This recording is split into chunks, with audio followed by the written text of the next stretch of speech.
የሰነበት እንባ ልብ አንጠልጣይ የህይወት ታሪክ ክፍል 6 ደራሲ መግፊራ ተራኪ ረዚቃ መሐመድ። ለቻናላችን አዲስ ከሆናችሁ ላይክ፣ ሼር፣ ሰብስክራይብ በማድረግ ቤተሰቦቻችን እንድትሆኑ በታላቅ አክብሮት እንጋብዛችኋለን። ሀያት 6 ሰዓት ላይ መጣ። አባቷ ስላልወጣ መለባበስ ጀመሩ። አቤቱ በት ይህን እስኪ እያለች ሀያት ራሷን እያደነቀች ዩምናም ለባብሳ ወደ ሳሎን ስትወጣ አባቷን ዝም አስባለችው።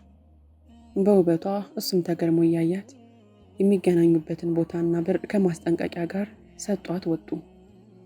ከቤት ትንሽ ከራቁ በኋላ ይኸውልሽ ዩምና ሺቲ ነው የምንለብሰው፣ ግን የሆነ ችግር ቢያጋጥምሽስ እንደዚህ እንሂድ እንዴ አለች ግራ በመጋባት እያየቻት።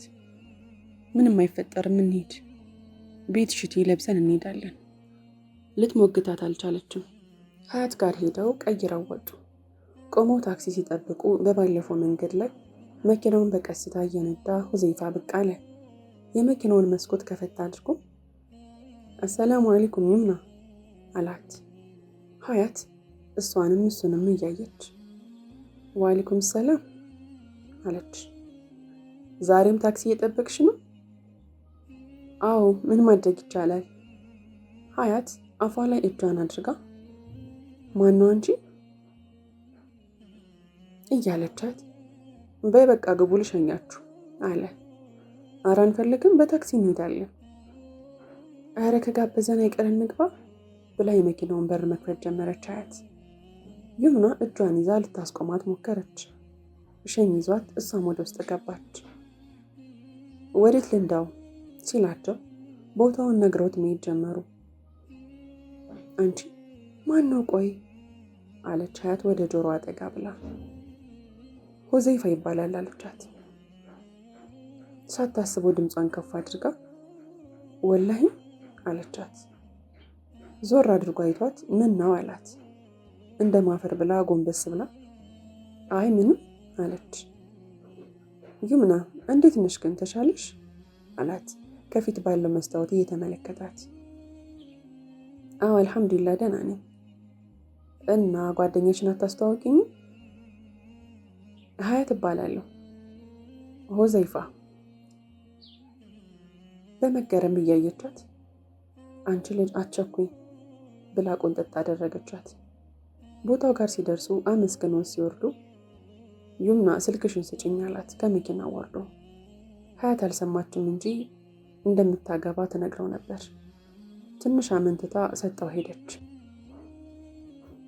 ቦታው ጋር ደርሰው በተሰጣቸው የጠረጴዛ ቁጥር ላይ ሄደው ተቀመጡ። ቦታውን ከላይ ወደ ታች ከግራ ወደ ቀኝ እየዞሩ መቃኘት ጀመሩ።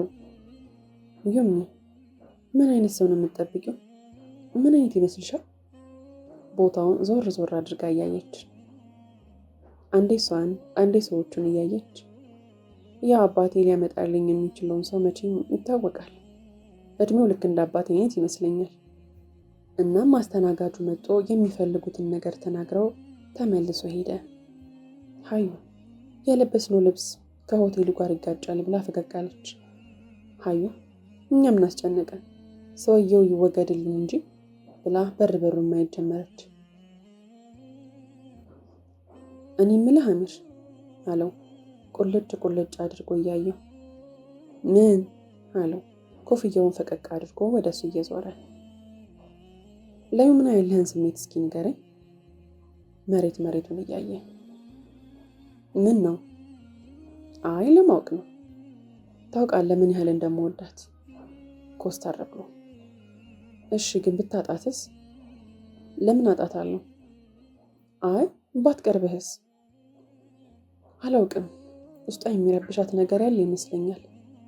እረፍዷል አለች አለው ፀጉሩ እንዳበስ እያደረገ። እና ታዲያ ምን አሰብክ? ዞር አድርጎ እያየው ያው እስከ መጨረሻው መታገል፣ መቼም አልተዋት።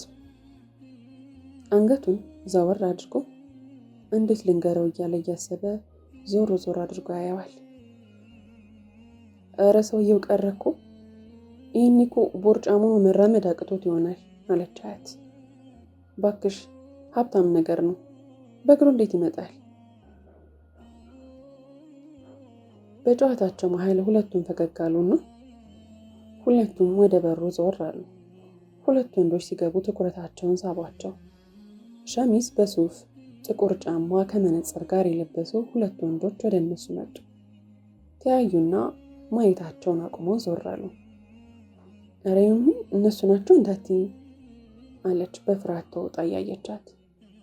አላቅም ከአንቺ ጋር አይደለው እንዲ ያሉት? እሺ ደውይለት፣ ለምን ቆየህ በይው። አባቷ ሰጧት ነበረ ስልኩን እንዳይጠፋ ብሎ።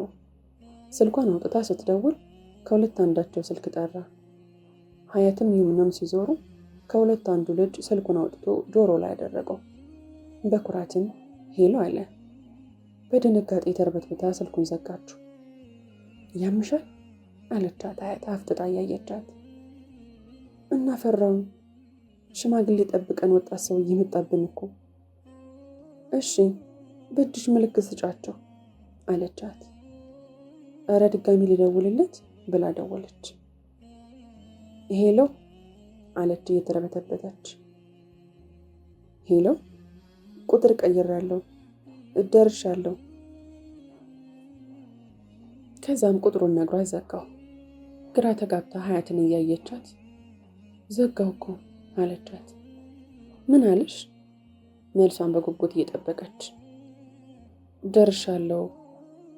በጀሊሉ ትዕዛዝ ነው እንዴ? ወይኔ ዩምና በጀሊሉ ቢጃማ ለብሰን እኮ ተዋረድን። ሳቅ እፍን አድርጓት ተናገረች። ዩምና ግራ ስለተጋባች ምንም ሳትል ነይ እንሂድ፣ እንዲጠሉን አይደለም የምንፈልገው፣ እንሂድ። መርሐባ ተነሽ። ወንበሩን ፈቀቅ አድርገው ወደ ተባሉት ቁጥር መጡ። ስማ ምን አይነት ትመስላለች ግን? ጓደኛውን የሚጠይቀው። በአካል አቅም ያው የድሃ ልጅ አይደለች፣ ጥሩ ነገር አይጠብቅም። አረ አይባልም። ከፊታቸው ሁለት ሴቶች ሲመጡ አይተው ፈገግ አሉ። ተያዩና ምን ብዬህ ነበር አለው። አረ እሺ ዝም በል ዩምኒ፣ እየሳቁብን ነው እኮ እንመለስ። ነይ እባክሽ ብላ ኮስተር ብላ ወደ ቦታው ሄደች። ጓደኛው ሲመጡ ተነስቶ ተቀበላቸው።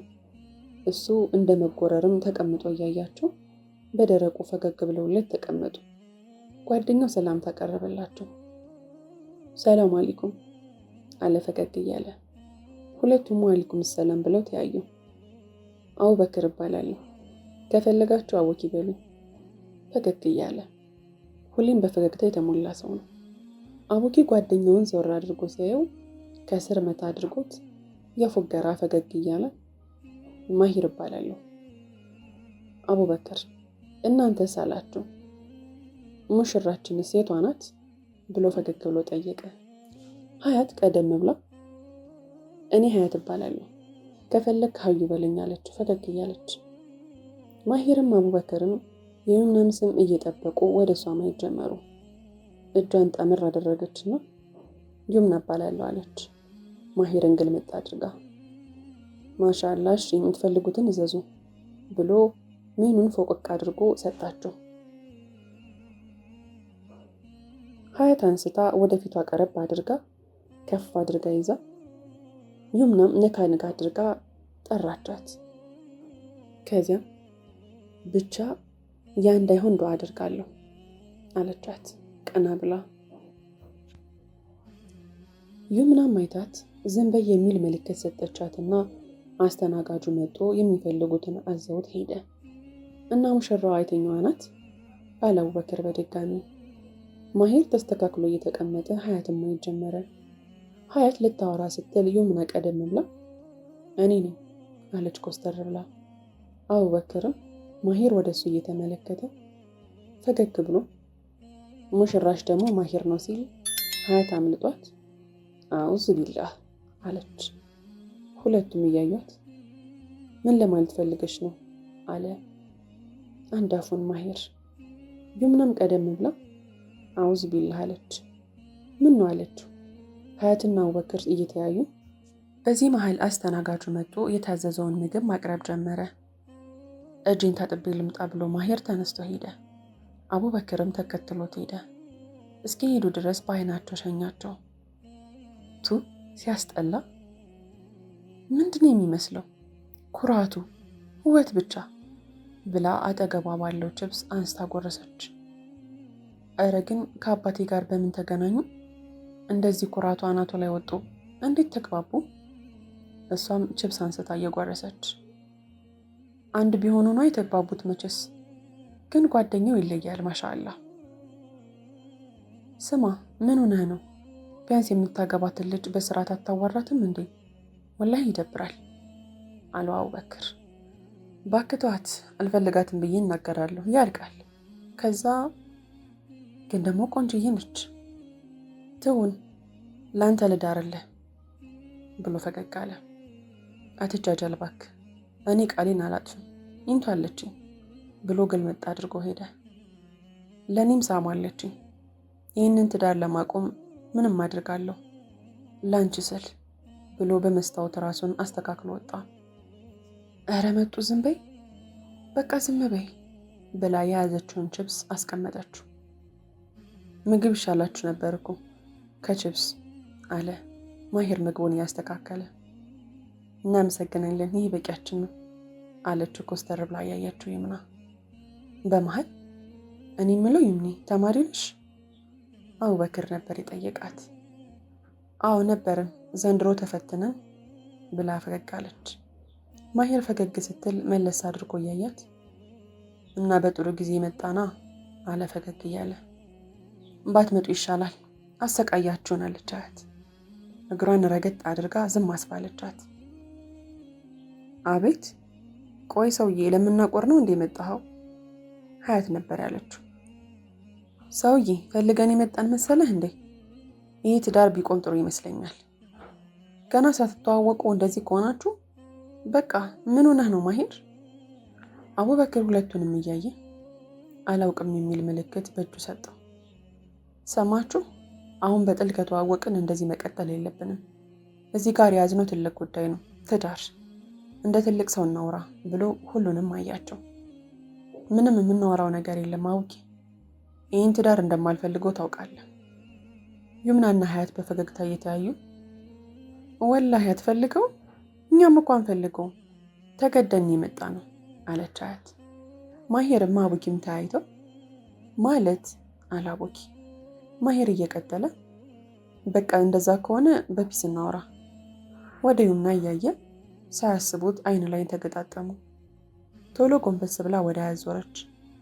በቃ ዛሬ መጀመሪያችን ቀን ነው፣ በሰላም እናወራ። ይህንን ጉዳይ ሌላ ጊዜ እንወያይበታለን። በዚህ መሃል የማሂር ስልክ ጠራ።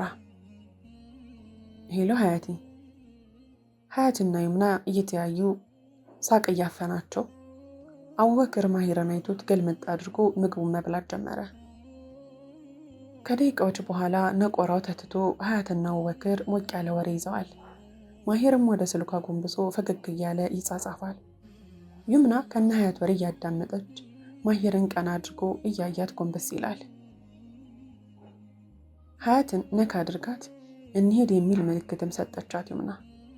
አቡበክርም ትንሽ አትቀመጡ ብሎ ወደ ይምና ተመለከተ። አዎ አናረፍድም፣ በጊዜ እንግባ ብላ የሂሳብ ደብተሩን ከፈታ አድርጋ ብር ስታወጣ እኔ ከፍላለሁ ሂዱ አለ ማሂር። ሽኩረን ራሳችንን ከፍላለን ብላ የእነ ማሂርን ጨምራ ወደ ሂሳቡ ከተተች። አውኪ ስላወቅኩ ደስ ብሎኛል ብላ ፈገግ አለች ይምና። ማሂር ቀና አድርጎ እያያት ሁለቱም ተሰናብተዋቸው ወጡ። በአይኑ እየሸኛቸው መለስ ብሎ ስላወቅኩ ደስ ብሎኛል እሻለውና ሳቀ። ወላይ ታሳፍራለህ፣ ምን ሆነህ ነው? ህፃን ነህ እንዴ? ተነስ እንሂድ በቃ ብሎ የሂሳብ ቡኩን ሲያይ ሙሉ ተከፍሏል። በቃ ተከፍሎልናል ተነስ አለ አቡበክር። እሷ ናት የከፈለችው አለ ቀን አድርጎ እያየው። አዎ ምን ነው ደሃ መስላህ ነበር? ትሽ ዝም በል እባክህ፣ ንቀት እኮ ነው። ቆይ እንደውም እሰራላታለሁ ብሎ ዝቶ ወጣ። የሀብታም አስተሳሰብ ግን ሲያስጠላ። ቶሎ ቶሎ እየተነፈሰች ሀያት ተናገረች። በጣም ግን ሁሉም አንድ አይደሉም። አቡበክርን አታይም? ያ ነው እንጂ ቀበጥ። ሀያቴ እያሽማጠጠች እያወራች ግን እሱም ቤተሰብ አስገድዶት መሰለኝ። ይሁና በጥሩ ሁኔታ አውርተን እኮ መፍታት እንችላለን። ነቆረውን ምን አመጣው? ባክህ ኖርማል ነው፣ አታካብድ። እኔ ግን ተመችታኛለች። ከሳሚያ እጥፍ ይምነት ትሻላለች። ከሳሚያ ላይ ውረድ፣ ማንም አይደርስባትም። መስሎህ ነው፣ ግን በስርዓት አውራት። እሷም አትፈልግም፣ ገባህ? የጎንዮሽ አይቶት መንገዱን ቀጠሉ። ከአዩ ጋር ተሰነባብተው ሺቲውን እንደለበሰች ወደ ቤት ሄደች። ቤት ስትደርስ ግን አባቷ ነበር። ሳታስበው የሆነ ነገር ተከሰተ። ሺቲውን ሳትቀይር ወደ ቤት ገብታ ገና ሲመለከታት በጥፊ ሞቃት። በሩ ጋር ተዘርራ ማልቀስ ጀመረች። የፀጉሯን ጫፍ ይዞ ቀና አድርጓት፣ ይሄን ነው ለብሰሽ ሄድሽው? አንድ ነገር ይበልና ሬሳሽ ነው ከዚህ ቤት የማወጣው። ፀጉሯን ወደዚህና ወደዛ እየጎተተ ወርወር አድርጓት ገፍቷት ወጣ። ከተደፋችበት እንደምንም ተንደርድራ ተነስታ ወደ ክፍሏ ገባች። ከደቂቃዎች በኋላ ራሷን ለማረሳሳት ብላ ስልኳን አንስታ ወደ ቴሌግራም ስትገባ ያኔ ሲያወራት የነበረው ልጅ ዩሱፍ ሜሴጅ ልኮ ነበር። ገብታ ስታየው ይምና አልሐምዱሊላህ ሰልም ያለው እና እንዳወራሽ ፈልጋለሁ፣ አውሪኝ፣ መልሽልኝ ይል ነበር። በደረቁ ፈገግ ብላ ኪቦርዱን ተጫነች። አሰላሙ አለይኩም ዩሱፍ። ኦንላይን ስለነበረ ወዲያው መለሰላት። ወአለይኩም ሰላም ይምና፣ እንኳን ደህና መጣሽ። በሰላም ነው የጠፋሽው? አዎ በሰላም ነው። ማሻአላህ፣ አላህ ሂዳያውን ሰጠ። አልሐምዱሊላህ። አዎ አልሐምዱሊላህ። ወደ ቀጥተኛው መንገድ ተመራሁ። እና እንዴት አገኘኸው? ሱብሃንአላህ። ሰላም ታውቂያለሽ ይምና? በቃ ስሜቱን ልገልጽልሽ አልችልም። ብቻ አልሐምዱሊላህ። ማሻአላህ፣ አላህ ያጽናህ። አሚን። ግን አንቺ ለምን ጠፋሽ? እንዲሁ አንዳንዴ ህይወት ከስልክ ታርቃለች። ያው አለመመቻቸት ነው። አላህ ያግራልሽ። እንግዲህ ግን ደህና ነሽ? አልሐምዱሊላህ። እኔ የምልህ እንዴት ግን ለመስለም ፈለግ? በዚህ ሰዓት አባቷ በሩን ከፍቶ ሲገባ አጠፋፍታ ተኛች። ኡምዬ ትዳሩን አልፈልግም። እናንተ ከፈቀዳችሁልኝ በራሴ ነው ማግባት የምፈልገው። በብስጭት ስሜት ማህዬ ስማኝ፣ እኔን የምትወደኝ ከሆነ ይችን ልጅ አግባት። በእናትነት ስሜት ልትደባብሰው እየተጠጋች ኡሚ ምን አለሽ ብትይኝ በቃ አልፈልጋትም፣ አትሆነኝም። ለእኔ የድሃ ልጅ ናት እኮ እንዴት ብዬ እሷን አለ እጁን እያወናጨፈ። አላህ ይቅር ይበልህ፣ እንደዚያ ይባልም። አንተ ከምን እንደተነሳ ረስተህ ነው? አንተን ለማሳደግ እኮ ነው የሰው ቤት ልብስ አጥቤ ስንት ነገር ተሰቃይቼ ያሳደግኩ። በቃ ይሚ አሁን እኮ እሱ አልፏል፣ ተይ ብሎ ወደ ደረጃው ወጣ። አንገቷን ወዝወዝ አድርጋ ወደ መጅልሱ ተቀመጠች። ወደማልፈልገው ትዳር እየተገፋው ነው። ኢላሂ ኸይር ይምረጥልኝ። ሱብሂን ከሰገደች በኋላ ነበረ ይህንን ዱዓ ያደረገችው። ተነስታ ወደ ኪችን ሂዳ የሚበላ መስራት ጀመረች። ድንገት ስልኳ ጠርቶ ወደ ክፍሏ ሄደች። ማሄር ነበር። በመሰላቸት ድምፅ ሄሎ አለች። ስሚ ማን ነበረ ስምሽ አላት። አሰላሙ አለይኩም አይቀድምም አለችው በትዝብት። አይመለከተኝም፣ 7 ሰዓት ተኩል እንገናኝ፣ የባለፈው ቦታ ለብቻሽ ነኝ። ማሂር የእሷን ምላሽ ሳይሰማ ጆሮዋ ላይ ዘጋው። ጭራሽ አሳይሃለሁ የማይረባ ብላ ስልኳን አልጋዋ ላይ ወርውራ ወጣች። አዩ ሳልነግርሽ አልሄድም ብዬ ነው። ማሂር እኮ ቀጠረኝ፣ ብታይ እንዴት እንዳዋራኝ። በቃ እሺ ስንገናኝ እነግርሻለሁ። ሰውየው አልወጣም፣ በቃ ቻው። ከወገብ በታች ብትን ያለ ቀሚስ፣ ጥቁር ጃኬት፣ ጥቁር ሂጃብ፣ ሂል ጫማ አድርጋ ሄደች። ስትወጣ በትምህርት ቤቱ ጋር ነበር ያለፈችው። ከአሚር ጋር ተገጣጠሙ። መቆም ባትፈልግም አስቆማት። አሰላሙ አለይኩም። ወአለይኩም ሰላም። የት ነሽ? አምሮብሻል አላት ከላይ ወደ ታች እየተመለከታት። አመሰግናለሁ። ማውራት እንችላለን? አይኗን እያያት አይ አልችልም፣ እቸኩላለሁ፣ ሌላ ቀን ብላ ፈገግ አለች። ምንም ሳይግደረደር እሻላት። ፈገግታዋን ሲያይ ደስ ብሎት ተሰነባብተው ሄዱ። ስትደርስ ቁጭ ብሎ እየጠበቃት ነበር። ወደ እሱ ስትጠጋ በመገረም አፍጥጦ አያት። ላለማስፎገር ሲል ግን ጎንበስ አለ። መልሶ አሰላሙ አለይኩም ስትለው ዞር አድርጎ አይቷት ወአለይኩም ሰላም አላት። እንዴት ነህ? አይመለከትሽም። ሰማሽ? እንደ ሴቱኝ ሳልፈልግሽ በግድ ሙጭጭ አትበይ። ይህንን ትዳር አስቁም። ይህንን ሲላት ሳልቀመጥ እኮ በነገር ተነኮስከኝ። ሰውዬ አባቴን እጅ የጠየቀው አንተ መሰልከኝ። እኔም አልፈልግህም። ሰማህ? ቀይ ጉንጮቿ እየቀሉ በንዴት ነበር ያለችው። ባክሽ ቤተሰቦች ናቸው ካላገባህ ያሉ። እኔ ሳሙ እያለች አንቺ ጋር ምን አመጣኝ? አየህ እኔም የሚወደው ሰው አለኝ። ስለዚህ ራስን ቤተሰቦችን አስቁም። ሰማህ? ብላ በንዴት ተነስታ ስትወጣ ራሷን ሳተች። ማሂር ነገሩን እየተመለከተ ጭራሽ በሽተኛ ነች ብሎ ተደነባብሮ አጠገቧ ሄደ። አስተናጋጆቹ ውሃ አምጥተው ቢረጯትም አልነቃችም። መያዝ ባይፈልግም አንስቷት መኪና ውስጥ አስገባት። ክፍል 7 ይቀጥላል። ታሪኩን ከወደዳችሁት ላይክ፣ ሼር፣ ሰብስክራይብ ማድረጋችሁን እንዳትረሱ።